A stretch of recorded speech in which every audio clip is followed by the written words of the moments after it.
Hello students, welcome to UPSC ocean anthropology series. So ఈరోజు మనం UPSC syllabus anthropology ఆప్షనల్లో 9th chapter అయిన human genetics topic గురించి చదువుదాము. సో ఆల్రెడీ ప్రీవియస్ వీడియోస్లో మనం దాని ముందు రిలేటెడ్ టాపిక్స్ ఏవైతే ఉన్నాయో అవన్నీ కవర్ చేసాము. ఒకసారి ఎవరైనా ఫస్ట్ టైం వీడియో చూస్తుంటే కంటిన్యూషన్ కోసం ఆ వీడియోస్ విని ఈ సిలబస్ కంటిన్యూ చేయండి.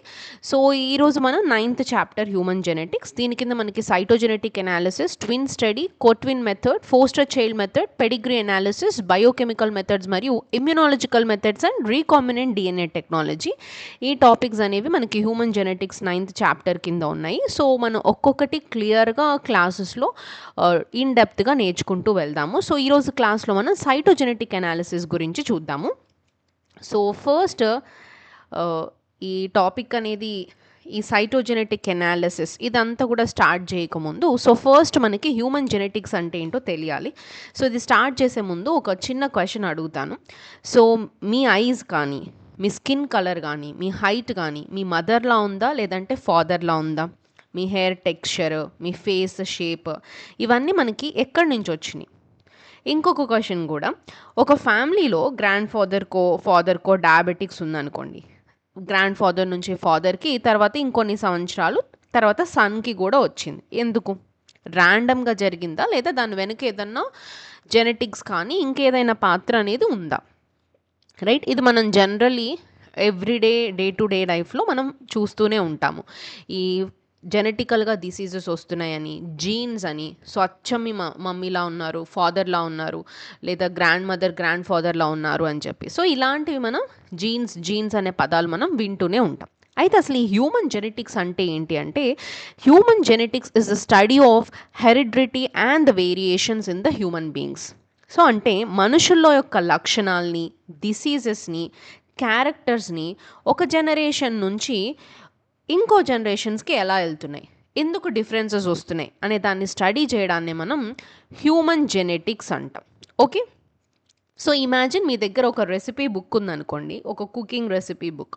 ఆ రెసిపీ బుక్ని మీ గ్రాండ్ మదర్ మీ మమ్మీకి ఇస్తే, మీ మమ్మీ మీకేం చేస్తుంది? మీకు ఇస్తుంది. అలాగే ఇన్ఫర్మేషన్ కూడా జనరేషన్ నుంచి జనరేషన్కి వెళ్తుంది. సో ఆ ఇన్ఫర్మేషన్ ఉండేది ఎక్కడ?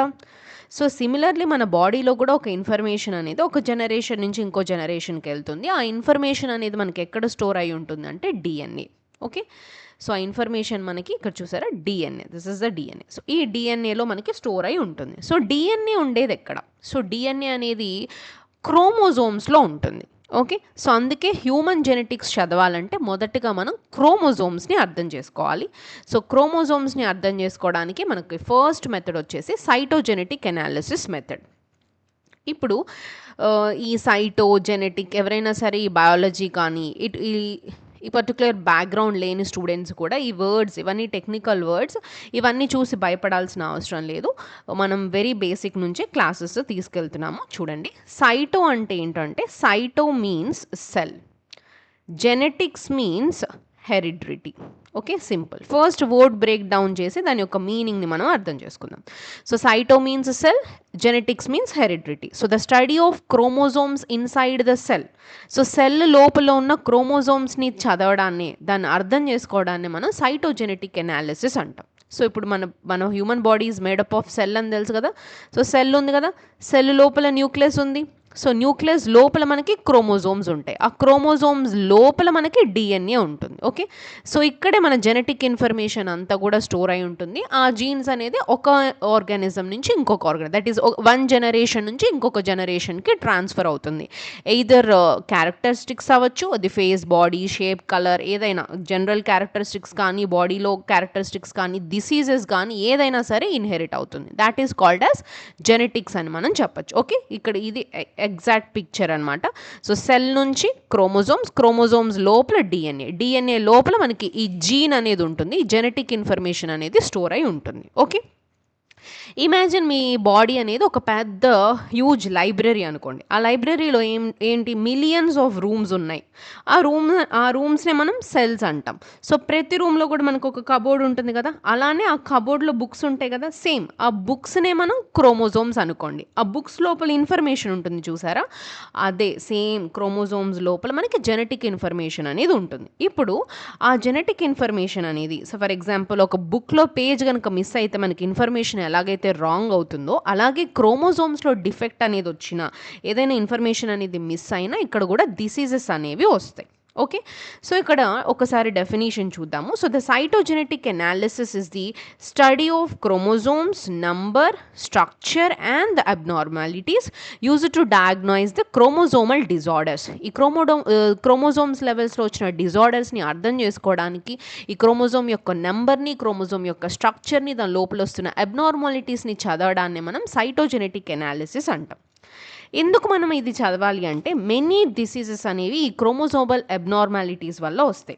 ఫర్ ఎగ్జాంపుల్ డౌన్ సిండ్రోమ్ కానీ, Turner syndrome, clean filter syndrome అని చెప్పి ఇలాంటి మల్టిపుల్ డిసీజెస్ అనేవి క్రోమోజోమల్ అబ్నార్మాలిటీస్ వల్ల వచ్చే అవకాశం ఉంది. ముఖ్యంగా హ్యూమన్ క్రోమోజోమ్స్ అనేది మనుషుల్లో మనకి 46 పెయిర్ ఆఫ్ క్రోమోజోమ్స్ ఉంటాయి.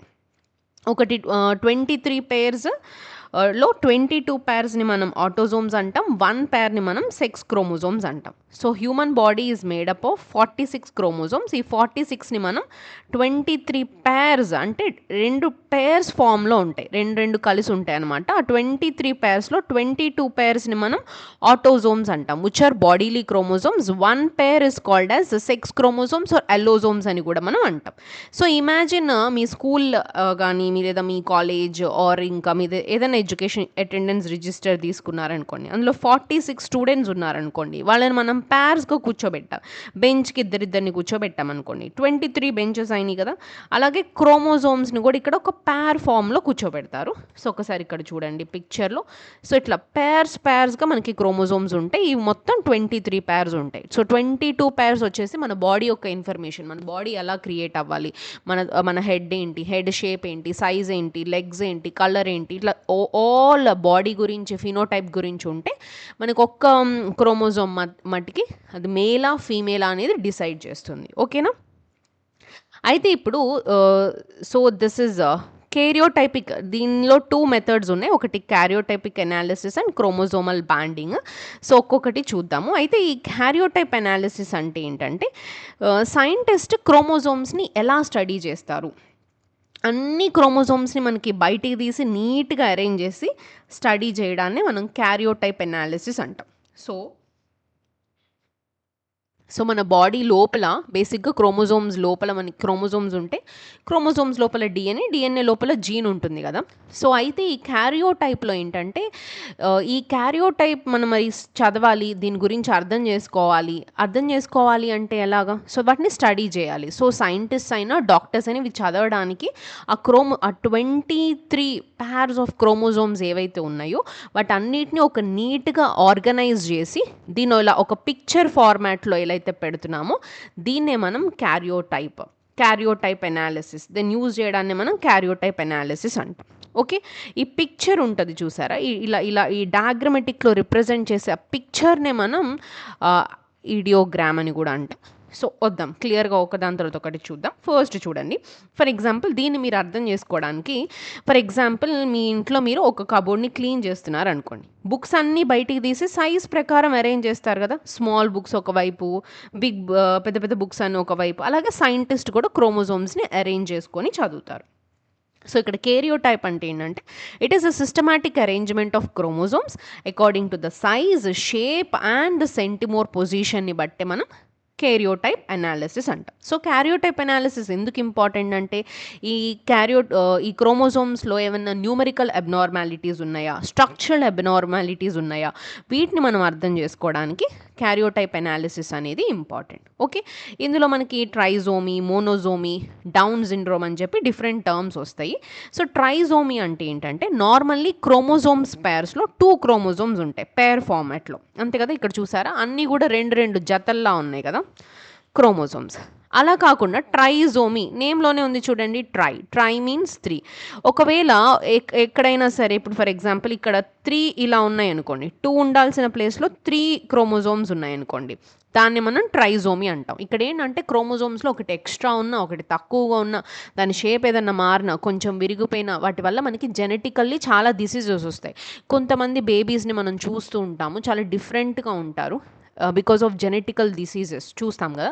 So all these diseases is happening because with in the chromosome DNA లెవెల్లో జరుగుతాయి. అక్కడ ఏంటంటే క్రోమోజోమ్ నెంబర్ మిస్ అవ్వడము, 2 ఉండాల్సిన దగ్గర 3 ఉండడమో, లేదంటే 1 ఉండడమో, లేదంటే షేప్ కొంచెం అవ్వడమో, లేదంటే ఇక్కడ కొంచెం పార్ట్ ఇరిగిపోవడమో, ఇట్లా ఏది జరిగినా సరే జెనెటికల్ డిసీజెస్ అనేవి వచ్చే అవకాశం అనేది మనకుంది. ఇంకొకటి మనం ట్రైజోమీ కాకుండానే డౌన్ సిండ్రోమ్ గురించి చూస్తాము. ఈ డౌన్ సిండ్రోమ్ని ట్రైజోమీ 21 కూడా అంటాం. ఎందుకంటే ఇది 21st, ఇప్పుడు ఇది first pair, second pair, third pair, fourth, fifth ఇలా వేసుకున్నాం అనుకోండి. 21 ఉంటుంది కదా, క్రోమోజోమ్ నెంబర్ 21 ఇది అనుకోండి ఫర్ సపోజ్. ఆ 21కి 2 కాపీస్ కాకుండా 3 కాపీస్ ఉంటాయి. అండ్ ట్రైజోమీ అంటే క్రోమోజోమ్ నెంబర్ 21 దగ్గర 2 కాపీస్ కాకుండా 3 కాపీస్ ఉంటే దాన్ని ట్రైజోమీ 21 అంటాం. దాన్ని డౌన్ సిండ్రోమ్ అని కూడా మనం అంటాం. సో మోనోజోమీ అంటే సింగిల్, మోనో మీన్స్ సింగిల్గా ఉంటే ఇది. సో ఇలా స్ట్రక్చర్లో, క్రోమోజోమ్ యొక్క స్ట్రక్చర్లో కానీ నెంబర్లో కానీ ఏదన్నా కనుక అబ్నార్మాలిటీస్ ఉంటే వాటిని మనకి సైంటిఫికల్గా కొన్ని నేమ్ పెట్టారు. దాన్ని చదవడాన్ని, దాన్ని అర్థం చేసుకోవడాన్ని మనం క్యారియోటైప్ ఎనాలిసిస్ అంటాం. ఓకే స్టూడెంట్స్, ఇంతవరకు మీకు క్లియర్గా అర్థమైంది అనుకుంటున్నాను. ఓకే, సో ఇంకా మనకి ఈ మోనోజోమీలో 2 ఉండాల్సిన దగ్గర 1 ఉంటాయి. ఓకే, నెక్స్ట్ టర్నర్ సిండ్రోమ్ అని కూడా వస్తుంది. ఇక్కడ ఏంటి 45X అంటే 1 సెక్స్ క్రోమోజోమ్ అనేది మిస్ అవుతుంది అనమాట. అంటే 46 క్రోమోజోమ్స్ ఉండాల్సిన దగ్గర 45 ఉంటాయి, ఒకటి మిస్ అవ్వడం. సో దాన్ని మనం టర్నర్ సిండ్రోమ్ అంటాం. ఓకే, సో ఇప్పుడు ఒక చిన్న యూపీఎస్సీ పాయింట్ మనం ఇక్కడ చూద్దాము. సో క్రోమోజోమ్స్ యొక్క అరేంజ్మెంట్ యొక్క ఫోటోగ్రఫీని మనం ఏమన్నాము, క్యారియోటైప్ అన్నాం. ఆ అరేంజ్మెంట్ని నీట్గా డయాగ్రమైట్ చేయడాన్ని మనం ఈడియోగ్రామ్ అన్నాం. సో ఈ రెండింటిని మనం క్లియర్గా చూడాలి. సో అయితే ఇప్పుడు సైంటిస్ట్ ప్రాక్టికల్లీ క్యారియోటైప్ అనాలిసిస్ని ఎలా చేస్తారు అనేది ఒకసారి చూద్దాం. ఇది not so such important for writing answers, but మనం కంటిన్యూగా కంటెంట్ని నేర్చుకుంటున్నాం కాబట్టి ఒకసారి చూద్దాం. ఓకే, సో ఇక్కడ సైంటిస్ట్ మనకి ముందు collect the lymphocytes from the blood. So first lymphocytes నుంచి బ్లడ్ని కలెక్ట్ చేస్తారు. ఎందుకంటే లింఫోసైట్స్ ఏవైతే ఉంటాయో అవి బాడీలో ఈజీగా డివైడ్ అవుతాయి కాబట్టి. సో తర్వాత ఇక్కడ చూసారా, బ్లడ్ కలెక్ట్ చేసి బ్లడ్లో కొంత ఫైటో హెమోగుల్టిన్ దీన్ని యాడ్ చేసి, this is the whole process అనమాట. ఒక్కొక్కటి చూద్దాం. సో స్టెప్ 2లో ఏం చేస్తారంటే మనకి phytohaemagglutinin to the stimulate cell division.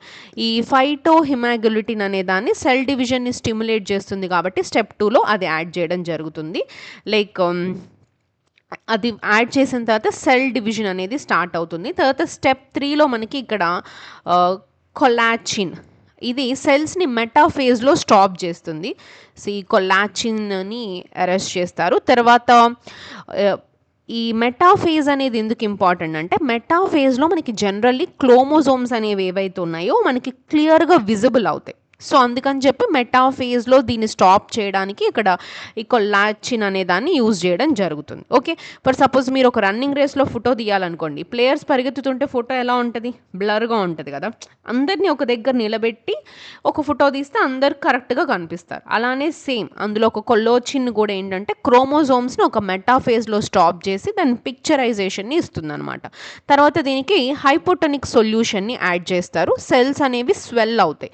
So chromosomes అనేవి ఏవైతే ఉన్నాయో అవి ఇక్కడ స్ప్రెడ్ అవుతాయి. తర్వాత ఈ ఫోటోగ్రఫీ క్రోమోజోమ్స్ ఏవైతే ఉన్నాయో స్టెప్ 5లో ఈ ఫోటోగ్రాఫ్ మెటాఫేజ్ క్రోమోజోమ్స్, ఈ మెటాఫేజ్ అయిన క్రోమోజోమ్స్ని ఫోటోగ్రాఫ్ చేయడం జరుగుతుంది. తర్వాత వాటిని arrange them into homologous chromosomes pairs, నీట్గా వాటిని పేర్స్ లాగా అరేంజ్ చేయడం జరుగుతుంది. తర్వాత అబ్నార్మాలిటీస్ ఏవైతే ఉన్నాయో, స్ట్రక్చరల్గా ఉన్నాయా, న్యూమరికల్గా ఉన్నాయా, వాటిని మనల్ని అనలైజ్ చేయడం జరుగుతుంది. So this is the whole process. Scientist అనేవాళ్ళు ఎలాగ క్యారియోటైప్ అనాలిసిస్ అనేది చేస్తారు.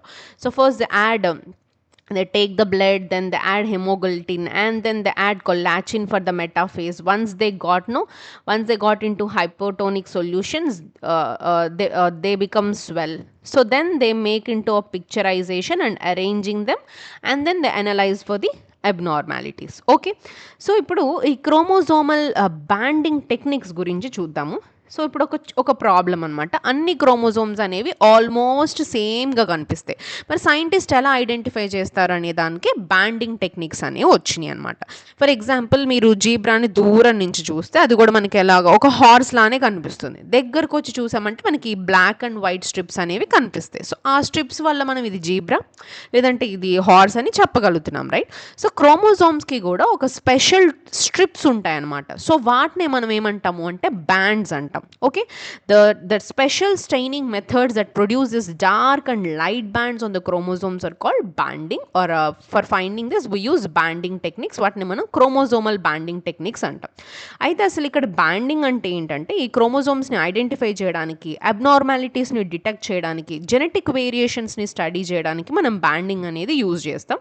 సో మోస్ట్ ఇంపార్టెంట్ వచ్చేసి మనకి డిఫరెంట్ టైప్స్ ఆఫ్ బ్యాండింగ్స్ ఉన్నాయి, like G banding, Q banding, R, C banding, same to identify chromosomes regions, detecting the structural abnormalities, and also to study the genetic variation. There are different types of banding techniques: C band, G band, Q band, R band, N band, and RE band. Okay, so G band వచ్చేసి this is the most important band. వాటిని మనం జిమిసా strain అని కూడా అంటాము. ఇది 80 rich reasons దగ్గర ఉండి డార్క్గా అపీర్ అవుతాయి. ఫర్ ఎగ్జాంపుల్, కొన్ని క్లాత్స్ కలర్ని ఎక్కువగా అబ్జర్వ్ చేస్తాయి కదా, అలాగే ఇక్కడ 80 రిచ్ రీజన్స్ అనేవి స్టెయిన్ని ఎక్కువగా అబ్జర్వ్ చేస్తాయి.